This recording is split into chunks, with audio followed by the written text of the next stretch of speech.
to the people. Hey, people. Okay. Hey, Mom. Hey, What's baby. happening? Everything's everything. Black History Month honors the contributions of African Americans to U.S. history. Among prominent figures, we would say our President Obama. Just give me a list of some prominent figures. Frederick Douglass, Martin Luther King. I think it's the most prominent American in history. Yes. There's always been a lot of black luminaries. When I think tell me something, Greg. When you think of Black history, what are some of the facts that would come to your mind about Black history that you'd like to share? Well, the biggest fact about Black history to me is the fact that how, as a subject, is relatively new, which actually says something about American history as a total thing. That, Black people in America weren't allowed to read, were shut out of the education system, and it took until after the Civil Rights Movement and the Revolutionary 60s for it to be accepted by the greater society that we have a place to learn in the beginning of African American studies, even though independent African Americans have been studying Black history for a long time. So the thing is, I think Black history is important because it's so not known.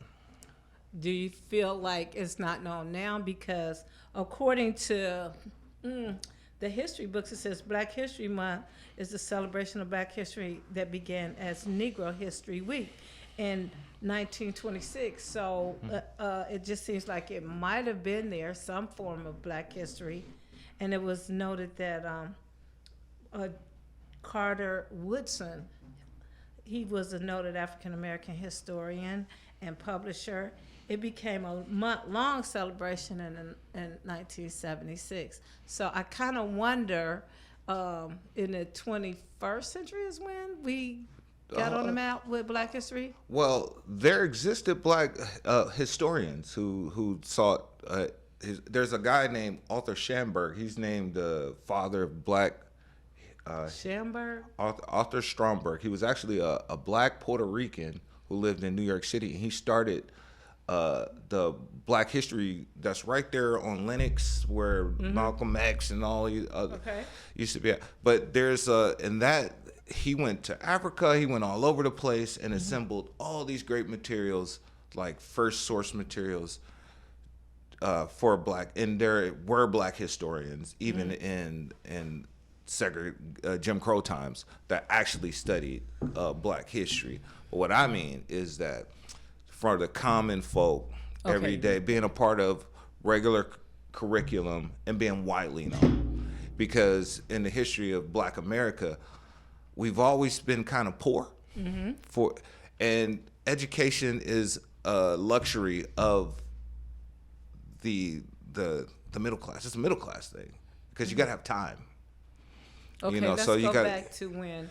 Okay, let's say post-slavery. Remember, in slavery, they were not allowed to read and write. So after slavery, they still weren't allowed to collectively read and write and have schools, right? Like I say, in this is a big. After slavery, up until very recently, 95% of Black people lived in the South. Right. So, and that continued until like the 1920s with the Industrial Revolution. So what happened is that we had our own kind of self-sufficient type societies, and we had people that we sent to get educated. So there were always people. Frederick Douglass himself, being self-taught, wrote mad books, and this is in the 19th century. So you always had people seeking that knowledge, publishing it. At one point, Frederick Douglass was the most famous person in the world. And he traveled all throughout Europe giving speeches, and so. But for the regular common folk, that's just, you had black codes happening and a lot of Ku Klux Klan and a lot of stuff happening at that time. But there's always been people working on it. I was looking at a documentary on George Washington Carver, and you understand that they came from humble beginnings. They came from the farms, and like you said, their family sent them away. And he had such a thirst for learning as a child that he actually ran away to be with a preacher and his wife, and she taught him as much as she could.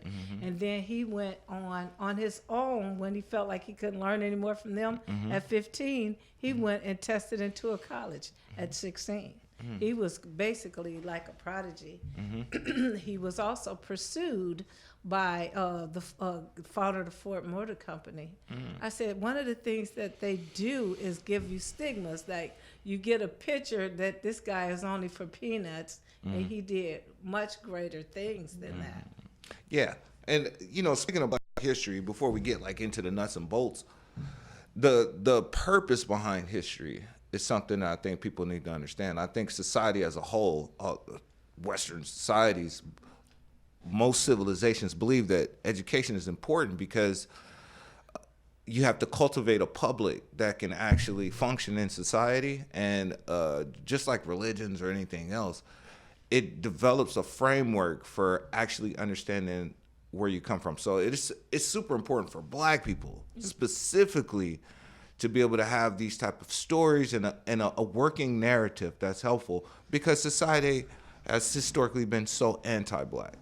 And if you don't have a good working narrative of where we come from and then society is gonna, the despair and the hopelessness we all talk about. Yes. Everyone wants to criticize individuals like, oh, why don't you just be so super, like, this guy did this great stuff. But the thing is, without that support system and belief in oneself, that's the reason why it's a really important thing that as individuals that we seek out this information, because even the information that we get in Black History Month is so short. Right.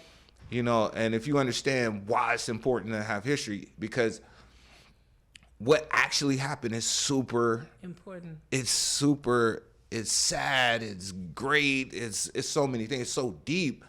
And it makes you be able to have a more realistic understanding of how we got here and what our society is really all about. And it's that narrative of Why do you think people don't want to indulge in the past? Why do you think they have attitudes, but that was then and this is now, and we'll make our own history? We're making history. Why do you think people make learning Black history so insignificant? Why? Because the stories they show a pattern of real exploitation, and if people knew it, they would have a problem with it. I think it's the radicalizing power of actually knowing history is the reason why history is suppressed. Period. And because men don't want to believe that they were that cruel to other men, like the Holocaust. They never want you to forget. And with us, with the slavery, how can you forget? Yep, that too. And also, you got to understand that the power dynamics of society, even to this day, the people who actually have tremendous power, they will not accept you if you push the truth too much that makes the more powerful people uncomfortable. It is literally a part of history that you just know. Martin Luther King had to die. Right? Yeah, I mean, it's like, so if you, a group like the Black Panthers, the Black Panthers is marketed as it was a Black version of the KKK, which could not be anything further from the truth. But they were so radical in their kind of the way they did the way they talked about history. They were separatists. Well, they had an analysis on society that was absolutely true and biting. And that is that confrontational thing. People want you to go along to get along if you want to be successful, right? So I think that's the reason why it's suppressed. And there's a lot of arguments going over like what you teach and all that. That always happens because the classes that are dumb, they don't want to hear that. Okay, in Black history, I recall that we've had slogans and things to build us up. And one of the things that we fought against in our history was the way that we were perceived, like step and fetch it, what's it called, mammies, and sambos, and minstrels, and that in our history, they made fun of our preachers, even though they like, I'll use what's that man name with the money, Reverend Ike. Oh, Reverend Ike. Reverend Ike and anybody else that they look at what they want to look at and tear it apart. And they always made it seem like Christian followers were so radical and so far removed from reality because they were so loud. Their version of it was loud. And yet it's been the church, okay? It's been the church that we go to recover. Well, like I say, the black experience is vast, and people like Martin Luther King Jr. Another person, like, because I feel like Martin Luther King is one of the least understood people. Like even amongst us as black people, like very few black people actually understand Martin Luther King or would even ascribe to like his beliefs and things like that. But in his biography, he comes from a mainline upper class Atlanta.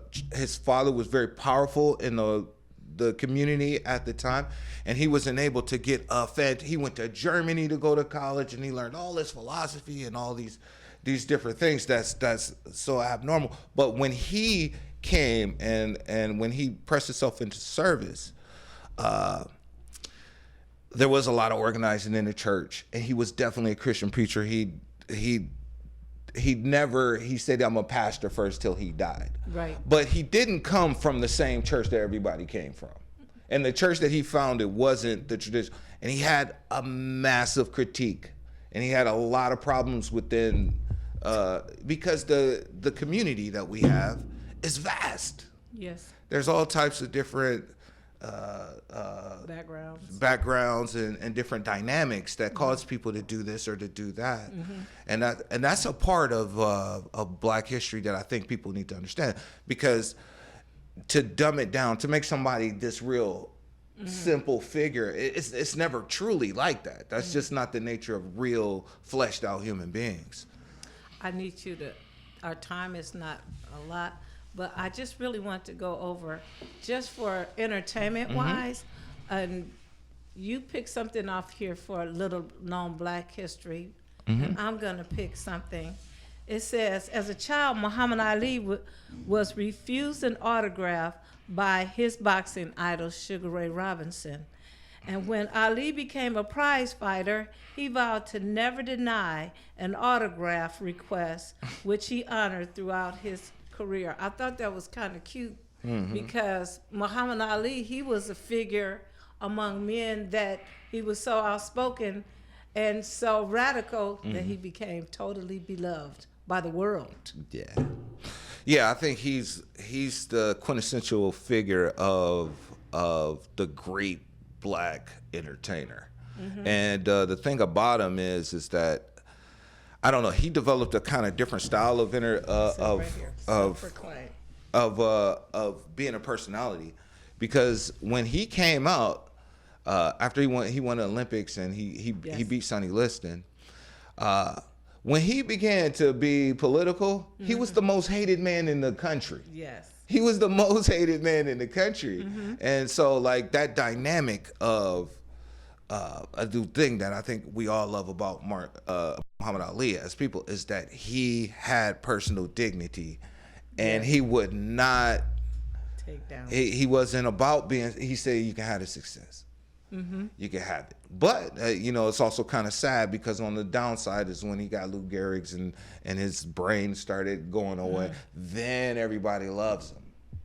No, that's what it says to you. I think he was loved worldwide, especially after he did the Thriller and all the different fights that he had that got world recognition. Oh yeah, he was definitely loved within the black community, but very similar to Martin Luther King towards the end of his life, he was vastly unpopular. Now I'm gonna try to see if you know this person's name. Have you ever heard of Allensworth? Is the first all-black California township. Have you ever heard of that? It's founded and financed by African Americans. It was created by Lieutenant Colonel Allensworth in 1908, and the town was built with the intention of establishing a self-sufficient city where African Americans could live their lives free of racial prejudice. Now, talk about those other cities that didn't fare so well. Well, see, historically speaking, there's a whole time in society that I think that definitely young black minds should definitely be, it's so relevant that at the turn of the century, after World War I, when a lot of black soldiers went away to Europe and got treated well, and they came back, Right. and they started killing us all over the place. And there was summers, the Red Summer of 22, that's when Tulsa happened and all these things. The thought of the uppity black, the black that thinks he's a citizen, right? Like, that transition from being, just a servant to actually thinking like you got rights. And, that's a fact of our society that we have to own up to, that we've only had 50 years of protection under the law. Here's another Black history fact. This one says that after a long career as an actress and a singer, I don't know if you know this lady, but her name is Pearl Bailey, earned a bachelor's degree in theology at Georgetown University in 1985, which was really marketable because people only saw her as a song and dance queen. And it says, when I think about all the performers that get to become famous, I wonder, why don't we address like the astronauts or the people in science? Yeah, I think they definitely exist. Definitely, they exist. Well, here's another one. It says Jack Johnson. He became the first black man to hold a world heavyweight champion in 1908. Do you remember anything about him? Yes, I know. I watched a lot. I mean, I couldn't know about him. I wasn't born yet, but I watched there's a PBS documentary on him. And oh man, he was smart. He was Muhammad Ali too early. Outspoken. He was super outspoken. Didn't he had a white wife or? Yeah, he dated who he wanted to. But he was a great fighter, probably the greatest fighter ever. And his life ended up being pretty much a tragedy. The weird thing is that's one of the things Trump did. What? Which is he got charged, some trumped up charge, basically for having a white girlfriend or something like that. And he had to go to jail. So when he died, he was a felon or whatever, and he reversed that conviction or something.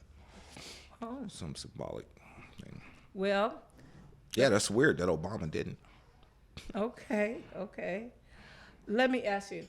It says, did you know about the millionaires? Name some of the millionaires. It says, not everybody remembers that Madam C.J. Walker was born on a plantation in Louisiana. She became the first wealthy woman producing hair care products. But now we've crossed over into billionaire status. Can you name a couple billionaires that's current? Oh, today? Yeah. Is it new? Bob Johnson, who used to own BET. You got Oprah. Oprah's a billionaire. There's a couple of African billionaires now. Really? Yeah. In America? In Africa. In Africa? Yeah. What do you think about the slogan, I'm black and I'm proud? Do you think that would be relevant right now? Yeah, I think it's a part of society. But I think that's been done, and it's super needed. I think one of You think that's a good slogan to come back on a T-shirt? I Say think it loud, I'm black and I'm proud. I love it on a T-shirt. I love it way more in black people's minds. Okay, that's a good talk, okay? Yep. One of the things that I recall as a teenager coming up was when after Martin Luther King died, Jesse Jackson started a slogan for the children, and this was, "I am somebody," and that went around. And I think it was kind of like to pull the nation back together after Martin Luther King died. And Jesse Jackson's historic within his own right, because when he ran for president in 1988, and he had tremendous support. He could have won. Like, and he was saying he's the most similar to, like, Bernie Sanders was the first major politician to actually support him. Oh, really? Yeah, so he actually, no, that was a great campaign that he won, and he was way closer to winning than people think. Now, when you talk about campaigning and things, let's come down to 2020. This voter registration thing. Why do you think they redistrict, try to make it downplay it in the black community where it's like we don't vote? Why? Yeah, why? Why you think it's a big issue? Of This is why I redistricting? think history is so important. Because as a student of history, you will understand that there's a pattern that voting has never been fair. It has never been about, like, you go to school and you read, like, yeah, we have these laws and we got this. No, that's not reality. So to expect it to not happen, that would be strange. It would be strange because the government is set up to protect the business owners, the elite class. Because it's a capitalistic society. Exactly. But it's always been that way. That is a part of our ethos as a country. So it's not surprising. But it's not just black people. I think what it is things have changed now. We're in a media environment. People have more information at their thing. And the blacker, browner, poorer societies in the media just don't get the same attention. The story it doesn't resonate with what they call the middle class. Do you think people can change things? I mean, do you think there's a hope for change as far as in your community? Do you believe that voting just really won't make a difference? I know a lot of people I actually know people that think that voting, activists that think that voting is a waste of time. And I understand what they're saying. But I think change comes in a lot of different ways, and it's based on knowledge, which is the reason why history is so important. People can know things. People can know things. Well, where do you think the basis of getting our black history? Is it in the schools? Is it in a book? Where do we get our black history knowledge from? Do we just get it from one another, or passed down to generations? Because each home has their history, and I think that's important. I mean, that's a good thing. Like, we were talking about all these people, because then we tend to do history based off of individuals. This person was super fantastic. But if you actually go into these histories of these people, they were groomed.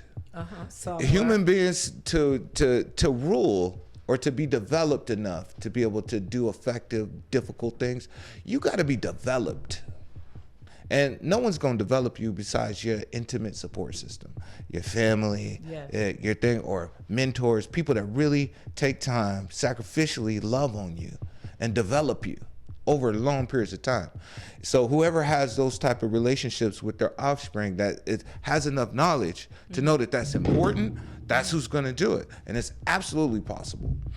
And there's no generic way that black people are raised or white people or whatever. It's not like that. It's based on the individual experience of those people. Do you think other cultures should take interest in black history, and why? Why do you think other cultures should be interested in what we do? Other cultures are interested in what we do, but they're not overly interested in what we do. You should never expect somebody to care more about you than you care for yourself. That's not natural. And so, just like the plight of indigenous Americans, no one do. I don't think no one knows.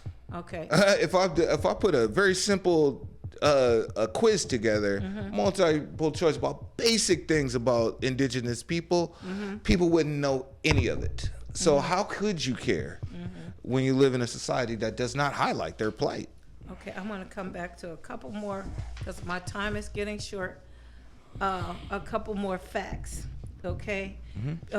One of the facts that I have here is the NAACP.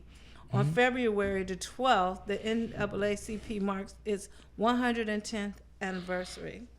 And it says, spurred by growing racial violence in the early 20th century, it just seems like in our culture, our bigger organizations are birthed out of violence.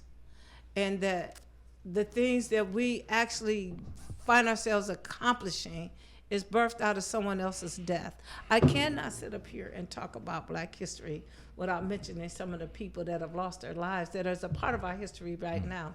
Like up here in Cleveland, Tamir Rice, the boy with the hood, what was his name? I can't think of it right now. Trayvon. Right, Yeah. and the guy that said, I can't breathe. They ignited a movement and a feeling across the nation, but it just makes you wonder, after they're gone, what do we do with this? It's history. Man, I think history is super important because what history gives you is a worldview, right? And the reason why in recent years we've highlighted these killings from police is because it's changed. We've improved our status as a people to the point where we can go out and cry that we're a citizen too, right? And so when Tamir gets killed, the people can come together and cause a problem for the apathy of the greater. But violence is a part of this world.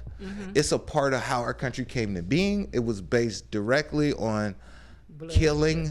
Like Blood and guts. imperialism, taking land away from people dying. That is a part of the, and we should acknowledge that so that we can go forward. One of the things that I cannot let this show end without encouraging our people on this fact, that we are a strong people.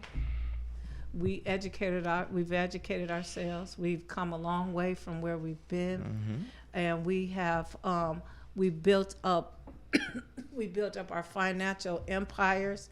Some of the stuff that we've done, they strike down because, like, I really personally think that some of the excuse me, the like Bill Cosby show, it was so successful, and now it looks like he's not successful. I'm just saying, it's just like it's a whole different picture. Excuse me. But and even our leadership, when we get good leaders in office, it's like we put a real big spotlight on them failing. I just want our people to know that we are a strong people. We are a proud people.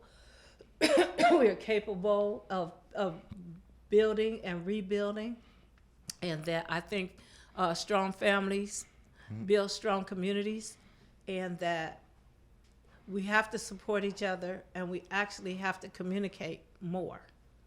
And I'm gonna let you have the final words, Gregory Lee. Well, I think